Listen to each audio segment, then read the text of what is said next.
Hello, and welcome to the fifth episode of the Christian History mini lecture series. Today, we are going to be covering a period of time spanning from 420 to 570 AD. So that's roughly from 50 years before the fall of Rome to almost 100 years after. We have a couple objectives for today. Firstly, we'll be able to explain the historical origins of the Roman papacy. And secondly, we'll be able to explain how the fall of Rome impacted Christian Europe and the church. The first thing I want to talk about are Christological heresies. We spoke a little bit about Christological heresies, well, one Christological heresy in particular, Arianism, in a previous lecture. I'd like to revisit that.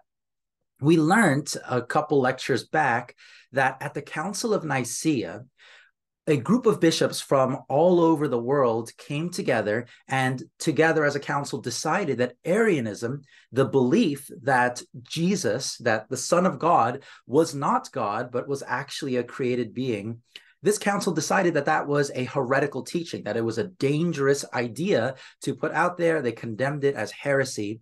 And they were really concerned out of pastoral consideration. They thought, well, if Christ is not God, then how can he forgive our sins? As Athanasius very winsomely put it, if God restored the image of God in us, then surely it must have been God, the same God who created us. He must have been the same God who redeemed us and recreated us. Therefore, Christ must be God.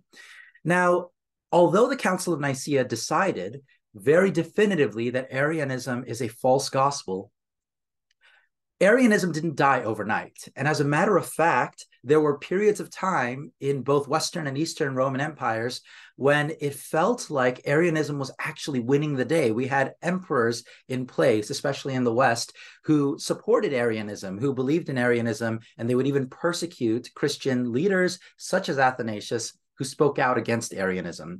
And there were some wonderful Christian theologians and heroes like Basil of Caesarea, his sister Macrina, Gregory of Nyssa, Gregory Nazianzus, John Chrysostom, who did a wonderful job dismantling the errors of Arianism, and their works left a huge mark on the church. I highly recommend that you go and read them and look these guys up. But for sake of time, we don't have time to discuss them right now. I want to talk a little bit about some of the Christological heresies that were spread even after the Council of Nicaea. So first, Arianism, the belief that the Son of God is the first created being, that Christ was not God. Another heresy that was pretty popular in some regions of the empire was Apollinarianism, the belief that Christ did not have a human nature, but only possessed a human body. He wasn't truly man. And if you're sensing some Gnostic undertones to Apollinarianism, you're right. I mean, these are people who thought, okay, Christ could not have been man. Maybe God was just possessing a human body, and that was the body that was mutilated on the cross, but it really wasn't Christ's essence that had to go through that sort of thing. Next, we had Nestorianism, which is the belief that there are two persons of Christ, a human person and a divine person. And these were people who couldn't reconcile, the idea that Christ could be both God and man. No, these are two different people. Eutychianism, sometimes referred to as monophysitism, but I think Eutychianism is a more precise term, was the belief that Christ's divine and human natures formed a new nature. So imagine a human nature, a divine nature, mix them together, and you have a new nature that is partially divine and partially human. Christ essentially becomes a demigod. Now, these Christological heresies were a big deal. A lot of Christians throughout both Western and Eastern empires were dealing with these heresies, repudiating them. Eventually, there was a council that was called the Council of Chalcedon in 451. This was held in the Eastern Roman Empire. I spoke to you guys earlier about how Diocletian had split the empire into East and West. And Constantine had actually moved the capital of his empire to the East. He fortified the city of Constantinople. Eventually, we had an Eastern and Western emperor. These were very different nations at this point. Now, at the Council of Chalcedon, a number of bishops were called to settle the issue of Eutychianism in particular, this belief that Christ did not have two separate natures, but that they were maybe both combined to create a new nature. Now, at the Council of Chalcedon, and I'll just read this, they said, "We then, following the Holy Fathers, all with one consent, teach men to confess one and the same Son, our Lord Jesus Christ, the same perfect in Godhead and also perfect in manhood, truly God and truly man, to be acknowledged in two natures, inconfusedly, unchangeably, indivisibly, inseparably, the distinction of natures being by no means taken away by the union, but rather the property of each nature being preserved and concurring in one person and one subsistence, not parted or divided into two persons, but one and the same Son, and only begotten God the Word. Now, that's lots of technical language. It can be confusing, but basically what the Council of Chalcedon is asserting is that Jesus Christ, the Son of God, is fully God and fully man. He has a human and a divine nature. They are not the same nature. They are distinct natures, but they are united in one person. And we have what we'll refer to as the Chalcedonian box. And I'll explain it in just a little bit. The Council of Chalcedon rejects Arianism. Arianism asserted that Christ was not God, and the Council of Chalcedon says, no, Christ was fully God. They reject Apollinarianism, which says, well, Christ was God, but he just was wearing a meat suit. He was just wearing a human body. And the Council of Chalcedon says, no, Christ was fully man. He was truly man. They reject Nestorianism. Nestorianism asserts that there was a divine Christ and a human Christ. They were two different people. The Council of Chalcedon says, no, there was one person. There was one Christ who was both God and man. And they reject Eutychianism, which asserted essentially that Christ was a demigod, that a human and divine nature blended together to form a new nature. And the Council of Chalcedon says, no, Christ was fully God and fully man. This idea that Christ is fully God, fully man, but united mysteriously in one person, we will refer to that as the hypostatic union. And I will tell you that, I think, is the greatest mystery, the greatest paradox of the Christian faith. Predestination, free will, that's nothing compared to the hypostatic union, right? And this is something we accept by faith. We don't know exactly how it works, but Christ is fully God, fully man, two natures, one person. And when we think about Orthodox Christology, we think of theology that fits within this box. Anything outside of this box, right, that's heresy, that's outside of orthodoxy. But if it fits within this box, we know that we're talking at least within the same ballpark about the same religion. Now, the Council of Chalcedon was motivated by deeply pastoral concerns. And a good phrase to help you remember these pastoral concerns is, whatever was not assumed cannot be healed. Right? Why was it important that Christ was fully God? Well, we already established that only God himself, the true God, can forgive us of our sins, because he was the one that we offended. He was the one that we sinned against. Only he can forgive us. But it had to be a man to die on that cross, right? To bear the weight of sin for us, to suffer the death that we deserved. It had to be man. And the issue with Apollinarianism is, if Christ did not assume our manhood, if he was not truly man, then he could not heal our manhood, right? As Athanasius implied, I think, on the Incarnation. Now, the Council of Chalcedon had a lot of supporters. It ruled out a lot of heresies. Now, there was a certain Western bishop who agreed with the decision of the council, but had some political differences with the bishops at the Council of Chalcedon, given the fact that this is an Eastern council. This Western bishop, his name was Leo the Great.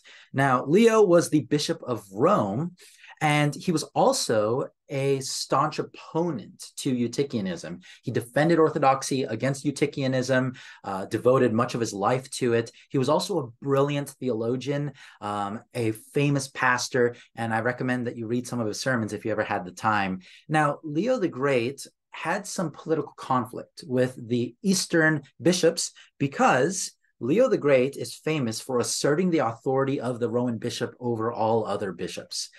This is where we get the idea of the Pope. Now, if you're a Roman Catholic student watching this video, I'm not asserting here that Leo the Great is the one who came up with the idea of the Pope. Bishops of Rome before Leo the Great seemed to kind of implicitly assert their authority, the idea that other bishops submit to them. But Leo the Great made it very, very, very explicit. And this did not rub a lot of other bishops the right way, especially in the Eastern Empire, Eastern Christianity, they had issues with bishops of Rome oftentimes. Now, Leo the Great, besides expanding the powers of the Bishop of Rome, is also famous for averting a very terrible disaster, a disaster that would have been, which was Attila the Hun. Attila the Hun, an Eastern barbarian invader, had taken an enormous army that was basically invincible and was sweeping through Eastern Europe, taking over territory, and he takes his army and brings it all the way up to basically the doorstep of Rome. He's ready to take Rome. Rome is essentially defenseless. And that's when Leo the Great, this pastor, steps out, organizes a meeting with Attila the Hun. And then after the meeting's done, Attila the Hun turns around, takes his army, and leaves. And we have no idea what Leo the Great said to make him turn around. Did he bribe him? Did he intimidate him? We don't know. But the people of Rome viewed Leo the Great as really just this magician, basically, really holy guy who was able to avert a terrible disaster. But he wasn't able to avert disaster forever, because in the year 476, Rome falls. The last Roman emperor, Romulus Augustulus, was deposed by a barbarian chief named Odoacer. Odoacer, a Goth, deposes Romulus Augustulus and basically declares himself king of Rome. And that great Roman Empire that had survived for centuries, it fell and never to be revived. The Western Roman Empire, that is. The Eastern Roman Empire continued to thrive. This is a huge, huge, huge deal. The eternal city, right, Rome, it fell. It's almost as if it's a fulfillment of some of the ideas that were present in Augustine's city of God. And as a consequence of this, Roman society plunges further into decay. Rome was already on a downward spiral, but after the Western Roman Empire falls, Roman society continues to go down and down and down. And I'm not just talking about infrastructure and roads and economy and things like that. I'm talking about, morally speaking and theologically. After the fall of Rome, we're going to have kings of Rome who are going to be Arians, who are going to be heretics. We're going to see people who hold to the Orthodox view of Christianity be persecuted in the Western Roman Empire once again. We'll talk more about that later. Now, while the Western Roman Empire fell to barbarians, we had an interesting phenomenon, which was a barbarian king converting to Christianity. His name is Clovis. Clovis was the first king of the Franks. He was a barbarian tribal chief who came to power and established the Frankish kingdom. Now, he's the descendant of the mysterious Merovech, who was a legendary ally of Rome, but also a barbarian himself. Clovis is a descendant of his, according to legend and history. Now, Clovis converts to Orthodox Christianity. So he wasn't an Arian, right? He became like the real deal, Orthodox Christianity, affirming the full divinity of Christ at the behest of his wife, Clotilda, who was herself a Christian. We see this throughout Christian history so many times. There's a barbarian or heretic king, and then his wife, who is actually an Orthodox Christian, persuades him and changes the course of history. Thank you, Clotilda. Now, Clovis really took the responsibility of being a Christian king very seriously. He forbade old Germanic customs. He made Christianity the official religion of the Frankish kingdom, outlawed blood revenge, pagan worship. He defeated the Visigoths and other Germanic tribes. So he went out, fought against other kings who were heretics, right? They believed in heresy. They were Arians. He defeated them, made them submit to what he believed was the one true faith. He's a big deal. We'll talk about the Frankish kingdom again, because very important figures are going to emerge from the Franks. This is this interesting phenomenon of the barbarians becoming Christians, becoming people who take on the mantle of Orthodox Christianity. Another person that I'd like to speak about is Ambrosius Aurelianus. He's a semi-historical, semi-legendary figure. Ambrosius Aurelianus is referred to as the last Roman in Britain. After the Western Roman Empire falls, we have enclaves of Romans still kind of spread out throughout the empire. If you go far, far, far west, we have Britain, used to be occupied by the Romans, but the Western Roman Empire is no more. So what are the Romans left in Britain going to do as barbarians press in against them? So Ambrosius Aurelianus was the descendant of Romans in Britain, and he defeated Saxon invaders in Britain. He led some of his fellow Romans against Saxon invaders, against barbarians, kind of takes a last stand for civilization. A lot of people will frame it that way. At the Battle of Mount Badon, he defeats them. This is a legendary battle. Now, according to legend, Ambrosius Aurelianus was the brother of a man named Uther Pendragon. And Uther Pendragon had a son, and that son's name was Arthur. Right? So this is the King Arthur of the Arthurian legends. Some people wonder if Ambrosius Aurelianus was the inspiration for Arthur, this idea of a Roman Christian king who pushes back the barbarians and fights for civilization. If you look at medieval British histories, they viewed Ambrosius Aurelianus as almost kind of like a proto-founder of their kingdom. The next person we need to talk about is a guy by the name of Boethius. Boethius was an interesting fellow, and I will tell you, he is one of the most influential thinkers, most influential philosophers and theologians in all of history, and he's been largely forgotten by the modern church, which is a real shame. Boethius was a Roman philosopher, a Christian theologian, and a statesman, meaning a politician, under Gothic rule in Rome. Boethius made it his mission to preserve Greek and Roman classics for posterity. Boethius was one of the few people in the Western Roman Empire who was fluent in Greek and Latin, and not just fluent in it. Boethius was a genius. He was so well read in the ancient Greek classics and Plato and Aristotle and Homer and the Stoics and, really anyone you can name from ancient Greek and Roman thought, Boethius knew them. Now, Boethius lived in a time that was very, very, very dark, right? Platonic philosophy, Aristotelian philosophy, Greek thought in general were being lost under barbarian rule. Remember, this is after the fall of Rome. So Boethius wanted to preserve classic literature, classic thought as much as he could.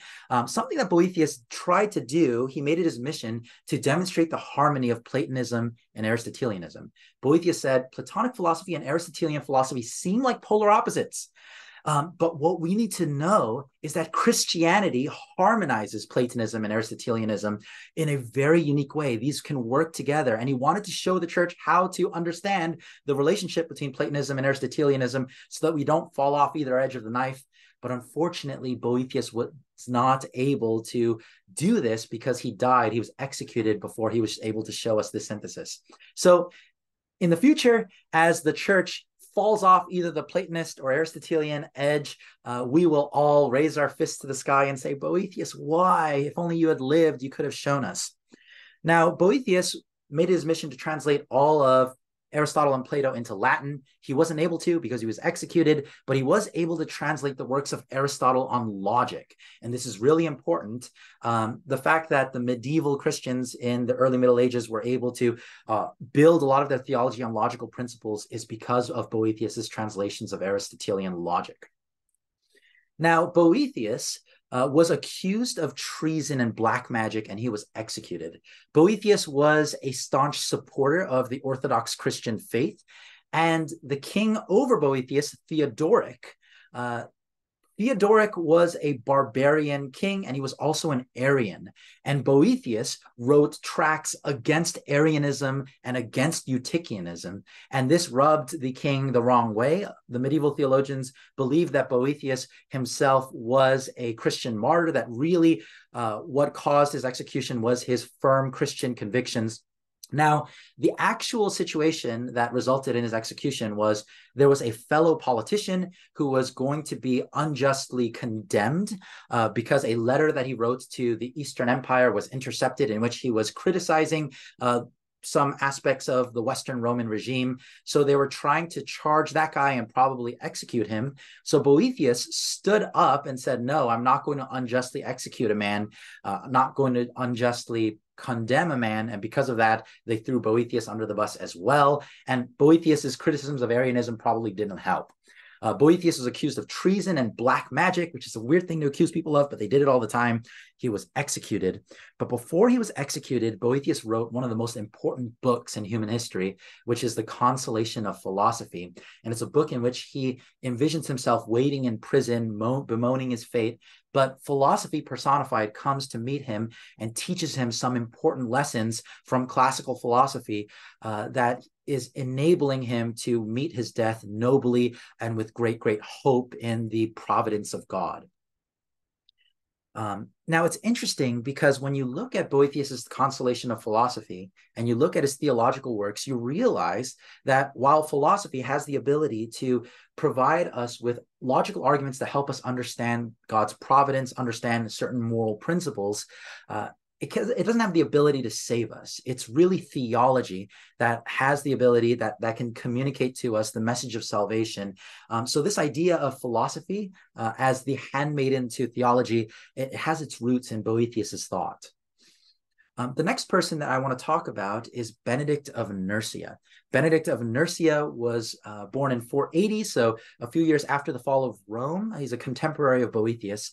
Benedict of Nursia was a young Roman noble who grew up in a fallen Rome, fallen morally, theologically, any other way you can think of Rome as fallen. Now, Benedict of Nursia was sent to Rome to study. But while he was there in Rome, he was disgusted by the sin and chaos that he saw there. Benedict himself struggled with sins that young men struggle with. So you can imagine what those are. He was disgusted with his own sin. He felt spiritually lost. So Benedict retreated to a cave. And when he retreated to a cave to kind of live a sort of monastic life, he finds God there. And he continues to go out into the wilderness, outside of the city, to meditate, to commune with God. And pretty soon, this gathers the attention of other people. People come out to him. Eventually, Benedict founds a monastery in Mount Cassino, and he writes a monastic rule. I'll read an excerpt from it. Listen, O my son, to the precepts of thy master, and incline the ear of thy heart, and cheerfully receive and faithfully execute the admonitions of thy loving father, that by the toil of obedience thou mayest return to him from whom by the sloth of disobedience thou hast gone away. So Benedict writes a monastic rule, and he basically establishes his monastery as a place where lost boys can come, by young men, by young people who have lost their way, who are caught in sin and they want a way out. They want to come to be renewed and restored and to find God. Well, a Benedictine monastery is a great place to go. There was a very strict way of living there, a lot of worship, very scheduled. They would sing psalms at certain points, listen to the word of God at other points. Now, Benedictine monasteries were a huge deal because they were separated from society. Benedict encourages Christians to separate from society in these beautiful monastic communities where they are not only meditating on God's goodness and on the gospel, but also a place where they can peacefully and away from the chaos of this world really carry on the Christian tradition. And Benedictine monasteries are going to become the center of learning during the early Middle Ages. This is a place where theological education will continue. And it's also a place where people are not only, meditating on who God is, but they are learning how to read and write. It's a place where they are continuing to preserve the ancient texts from not only the early church, but also from ancient Rome. They're preserving all of these classical texts, including Boethius's Consolation of Philosophy. We think of Boethius and Benedict as really two early medieval thinkers. Boethius is often referred to as the first medieval thinker and the last ancient Roman philosopher. So really, when you think of the Middle Ages, think Boethius and afterwards. While the Western Roman Empire was crumbling, it had come to a terrific crash. They had various theological issues there. The Eastern Roman Empire was, in a certain sense, thriving, and it's important for us to understand that. There was also less of a clear separation of church and state in the Eastern Roman Empire. Remember in how the Western Roman Empire, Ambrose of Milan stood up against Theodosius and says, no, you cannot enter the church, and the emperor submitted to the bishop. We see that emperors in the Eastern Roman Empire take on more of a spiritual leadership role. And one example is Justinian. Justinian was a Byzantine emperor, an emperor of the Eastern Roman Empire. He famously falls in love with a former stage performer and prostitute named Theodora. She has a crazy story. She was, a destitute prostitute. Eventually, she's converted to Christianity. She meets Justinian. They get married. Justinian is famous for establishing what we'll refer to as Justinian's Code. Up until this point, Byzantine law was kind of a mess. There were so many laws from so many different eras and so many different emperors. Justinian said, you know what? I am going to organize all of Eastern Roman law under a single coherent, cogent code. And not only did this law code harmonize Eastern Roman laws into a coherent legal system, it also claimed sacred authority. It was not just a law, it was a Christian law. And we see that a Roman emperor who is claiming sacred authority, right? We see how this idea of God's divine authority, it's being woven even into the fabric of the Eastern Roman Empire's polity. Justinian is also famous for closing the Academy of Athens. This isn't so much, Christianity trying to, play dirty and destroy to destroy Greek philosophy. The Academy of Athens, which represented the best of, Greek philosophy and thought, it's being replaced by a new Christian way of thinking. So it's a closing that was long overdue. Now, I want us to take a look at this map of the Mediterranean at around 600 AD. Notice that the Western Roman Empire is no more. It's shattered into different kingdoms. You see that we have the Frankish kingdom established by Clovis. We see the Visigothic kingdom over there in Spain, the Lombard kingdom in northern Italy. And notice that the greatest power in the Mediterranean, and it encompasses most of the Mediterranean, is the Byzantine Empire, the Eastern Roman Empire. It controls most of southern Italy. It controls Greece, controls what is now modern-day Turkey, North Africa, Egypt. This map is going to change a ton over the course of the next 100 years after a certain orphan boy grows up in the Arabian Peninsula, comes to power, and establishes a new religion that is going to change the history of Christianity forever due to the conflicts between the two religions, due to the wars. But more about that next time. All right, that's all I have for you all this lesson. Hope to see you guys in the next one.